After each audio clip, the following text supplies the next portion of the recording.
بسم الله الرحمن الرحيم، والصلاة والسلام على أشرف المرسلين، أبناء التلاميذ، زملائي وإخوتي أولياء الأمور. أهلا وسهلا بكم إلى مدونة بيان ملك التعليمية. قبل الشروع في تفاصيل هذا الفيديو، فضلا وليس أمرا، ادعمونا بالاشتراك في القناة لتتقاسموا معنا أجر وثواب نشر العلم النافع. شاركوا القناة مع طلاب شهادة البكالوريا 2021 ولكم معنا الأجر والثواب.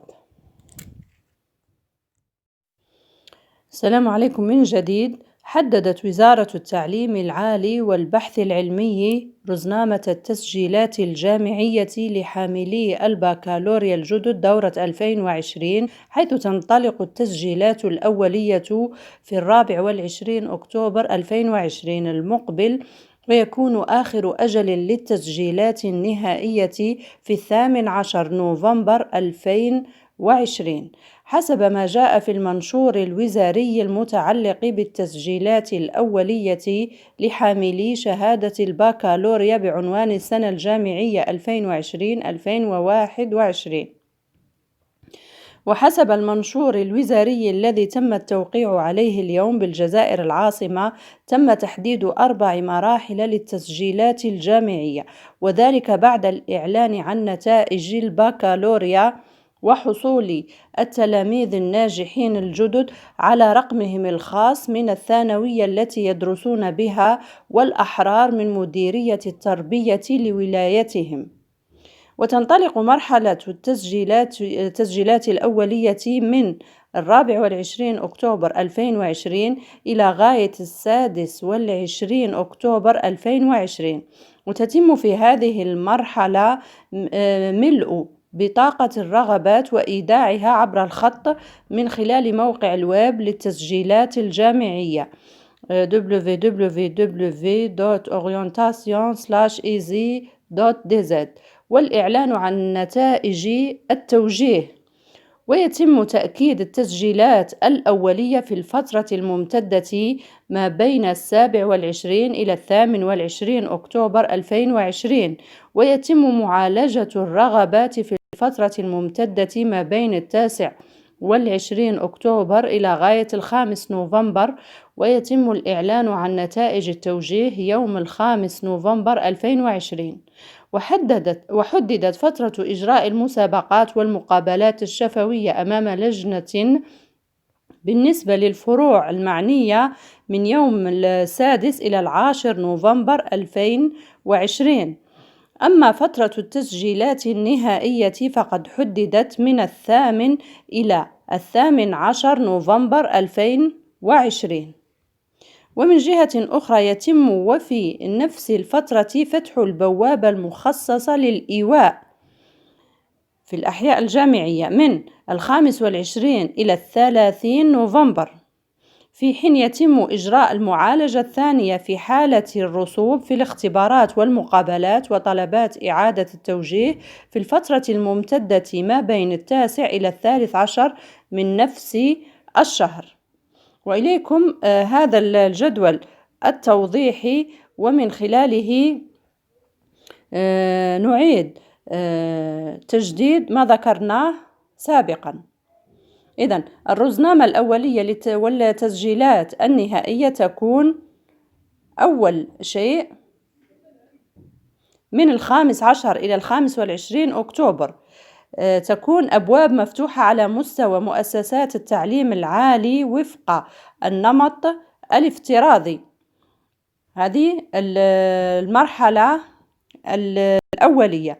المرحلة الأولى من 24 أكتوبر إلى 5 نوفمبر 2020، التسجيلات الأولية عبر الخط من 24 إلى 26 أكتوبر. تأكيد التسجيلات الأولية عبر الخط من 27 إلى 28 أكتوبر 2020. معالجة الرغبات تكون من 29 إلى 5 نوفمبر. الإعلان عن نتائج التوجيه من أو الأحرى يوم 5 نوفمبر 2020 مساء. هذه المرحلة الأولى التي تسبقها المرحلة التمهيدية التي هي أبواب مفتوحة على الجامعة. المرحلة الثانية تبدأ من 6 نوفمبر إلى 13 نوفمبر 2020، وفيها المقابلات الخاصة بالمترشحين الموجهين إلى المدارس العليا للأساتذة. أكيد المترشحين الذين توجهوا إلى المدارس العليا يمرون بمقابلات خاصة أو امتحان شفوي ابتداء من 6 إلى غاية 10 من نوفمبر 2020.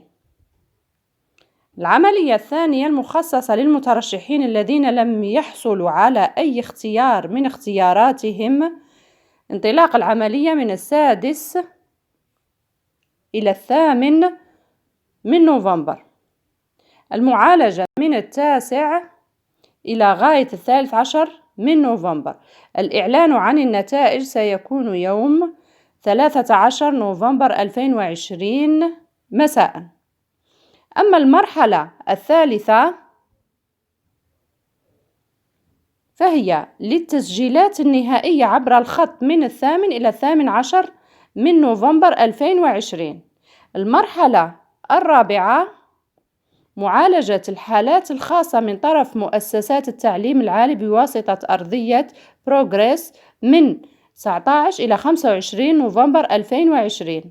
والمرحلة الأخيرة وهي فتح البوابة المخصصة للخدمات الجامعية من 25 إلى 30 نوفمبر 2020.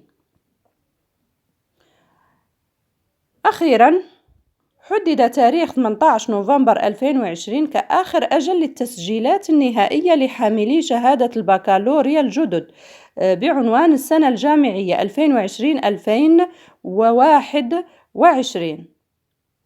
هناك تنبيه ختم به بيان الوزارة يقول: يمكن تعديل أحكام هذا المنشور عند الضرورة. إذن على أمل أنكم تحصلون على مبتغاكم في التوجيهات الجامعية. أترككم في رعاية الله وحظ موفق للجميع.